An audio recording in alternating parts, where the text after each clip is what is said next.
her life to advocating for others, especially those whose voices often went unheard.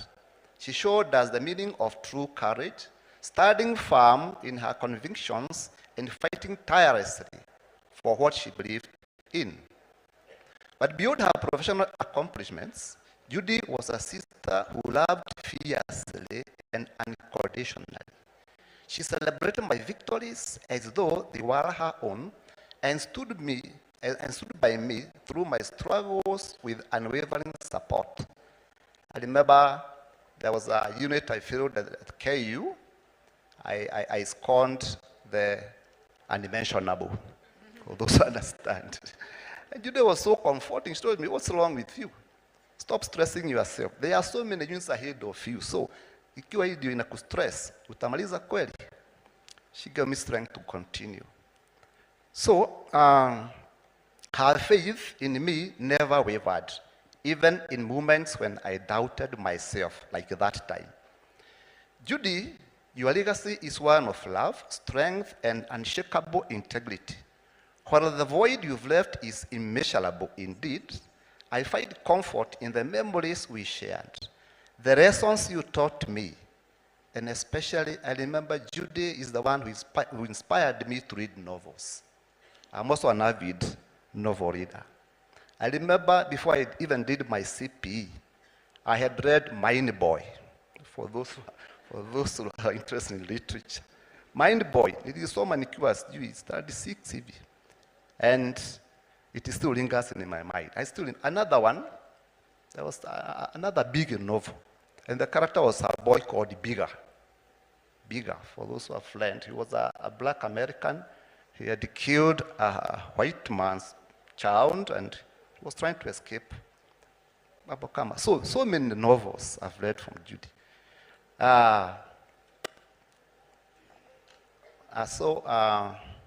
Rest in peace. No, sorry. Judy, your legacy is one of love, strength, and unshakable integrity.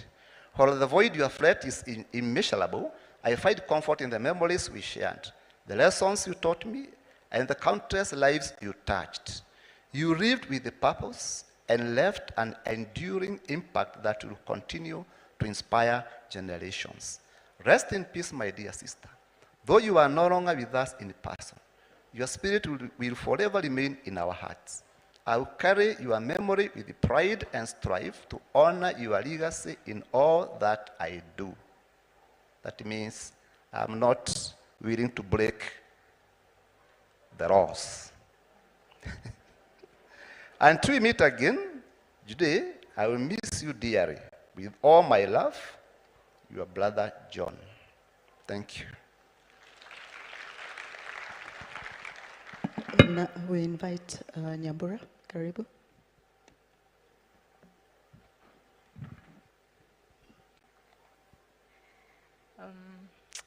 Mudega.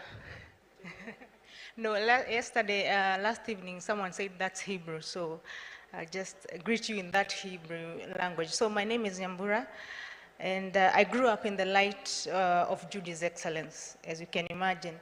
Right from primary school, I had a sense of obligation to do well, just because Judy had excelled. She was already a lawyer by the time I started schooling, and so if anyone asked me what I wanted to be when I grew up, I quickly said, Wakiri, but I didn't even know what that word meant. I just knew that it was an important job that was only done in Nairobi.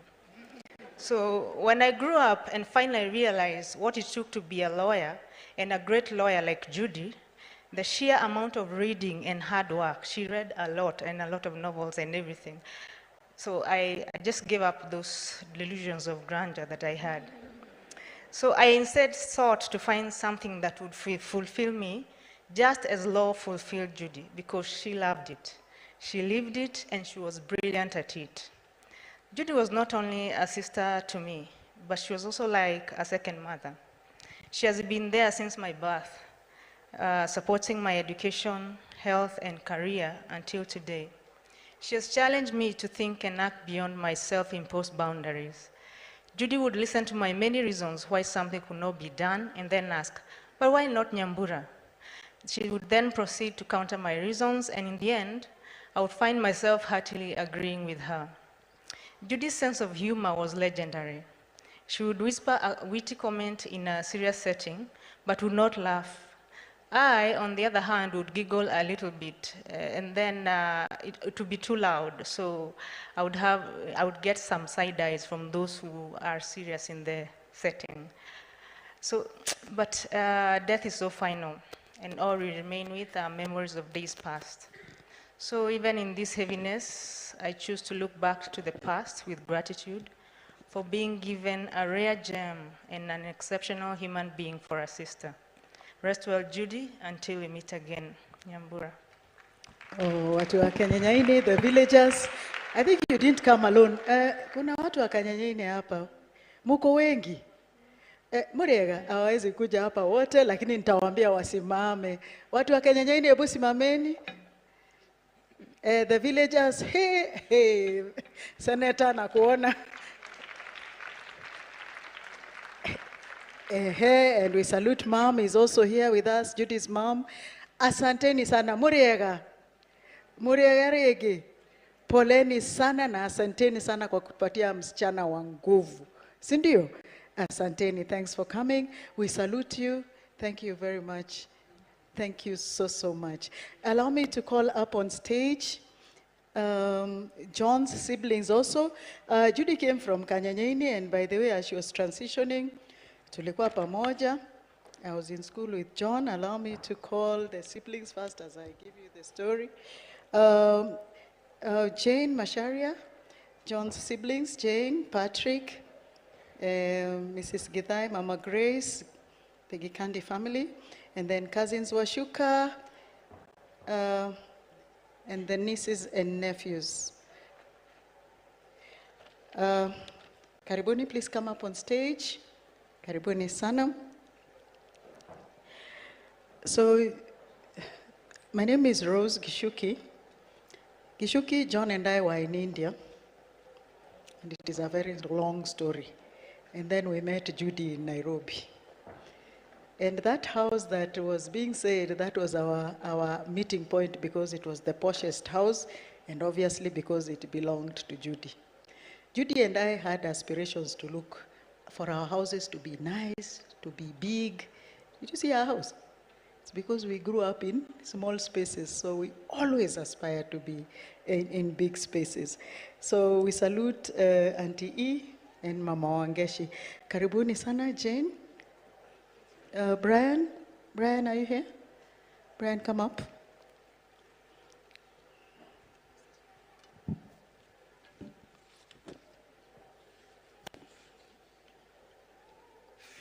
From your sister-in-law, Jane Masharia. Dear Judy, losing you has given me immeasurable grief. You are my sister, my best friend, my soulmate. From the day I met you, we had a unique and irreplaceable bond.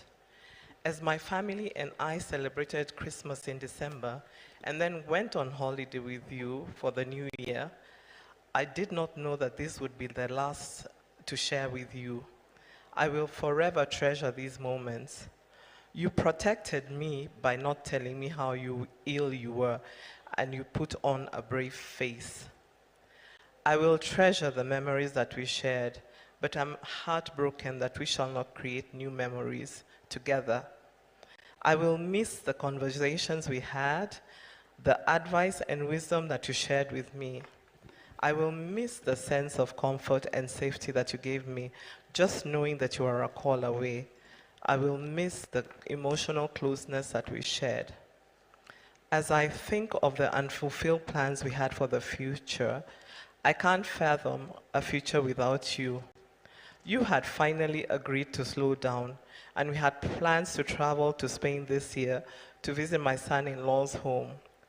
We kept talking about building holiday homes next to each other and invite other family members and close friends to do so. We imagined that when we finally retire, we would move and spend our sunset years there. Life without you in upcoming family events would be very hard. You not being there for the milestones of my children and Sophia, who you referred to as your best grandchild, and Sophia, who referred to you as Shosho Judy, my best Shosho. And you can see that Sophia is in many pictures there are many pictures of her in the program. To the outside world, you are a larger than life persona, but to me, you're just my sister. You connected with my in-laws and the greater Kashohe family in a very special way. You loved them and they loved you in equal measure. Who can forget the Queen of Shuffle dance? In every event, you would lead the shuffle. For those of us who never got to, who could never get it, including me, I challenge all of you to learn, and that at every party we shall honor her by dancing the shuffle. For my husband Gidi, I know he will miss the jokes that you shared together, the closeness of a sister who was always available as his confidant, and you just being his biggest supporter in all his endeavors. For my children, Vicky, Lisa, and John, and Sophia, my grandchild, there will never be another Auntie Judy, but I know she will live in your hearts through the many beautiful memories and the bond you shared with her. I know you will miss the holidays that we always went over the years, the Sunday barbecues either at their home or ours. I know that you'll be there to support Wairimo and Eric just as she was there for you. We were blessed to have had you, Judy, in our lives, and shall eternally be grateful. You are the sister, the auntie, the shosho to Sophia, the woman of valor, the icon, the trailblazer. We are so blessed to have had you as a part of our lives. We shall forever love you and keep you in our hearts.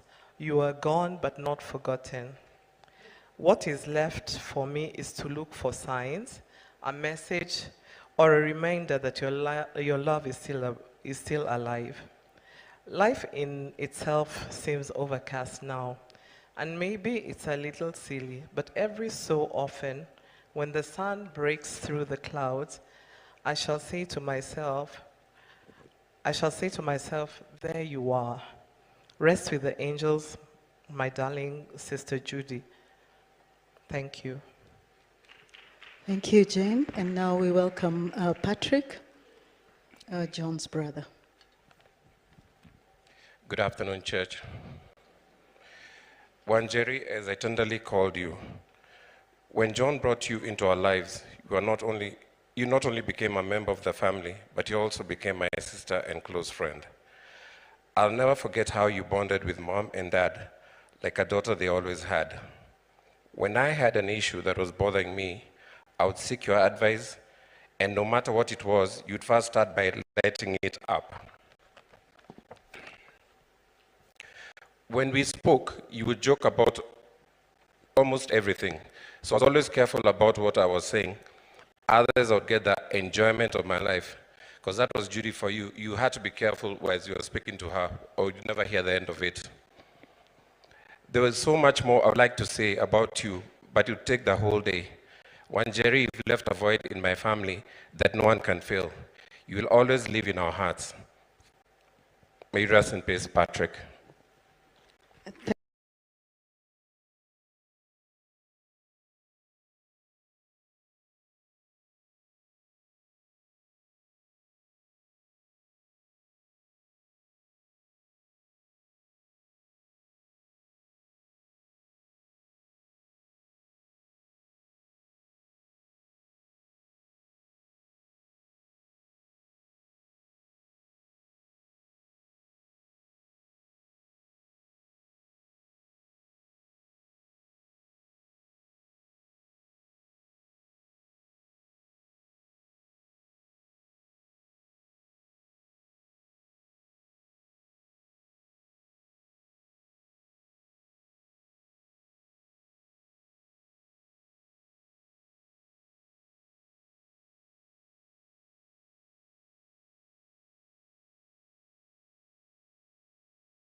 Did Harvard University just find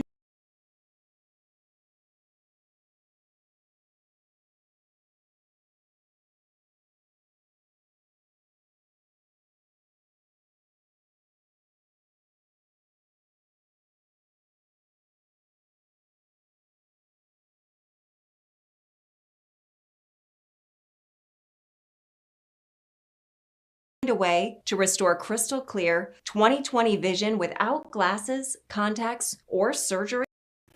Tonight, President Donald Trump's first full day in office and the growing fallout after he pardoned the January